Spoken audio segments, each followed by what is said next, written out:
بسم اللہ الرحمن الرحیم۔ شروع کرتی ہوں میں اللہ کے نام سے جو بڑا مہربان نہایت رحم والا ہے۔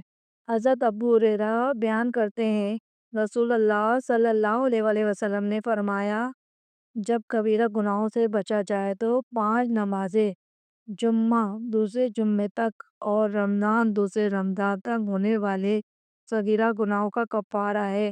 حضرت ابو ہریرہ بیان کرتے ہیں، رسول اللہ صلی اللہ علیہ وآلہ وسلم نے فرمایا، مجھے بتاؤ، اگر تم میں سے کسی شخص کے گھر کے سامنے نہر ہو اور وہ ہر روز اس نہر میں 5 مرتبہ غسل کرتا ہو تو کیا اس کے جسم پر کوئی میل باقی رہ جائے گا؟ صحابہ نے عرض کیا، اس کے جسم پر کوئی میل باقی نہیں رہے گا۔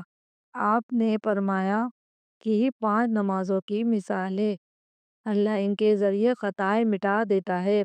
حضرت ابن مسعود بیان کرتے ہیں، کسی آدمی نے کسی عورت کا بوسہ لے لیا، پھر اس نے آ کر نبی صلی اللہ علیہ وسلم کو بتایا تو اللہ تعالیٰ نے یہ آیت نازل فرمائی، دن کے دونوں اطراف اور رات کے چند ساعتوں میں نماز پڑھا کرے، یقیناً نیکیاں برائیوں کو دور کر دیتی ہے۔ اس آدمی نے عرض کیا، اللہ کے رسول، یہ میرے لیے خاص ہے۔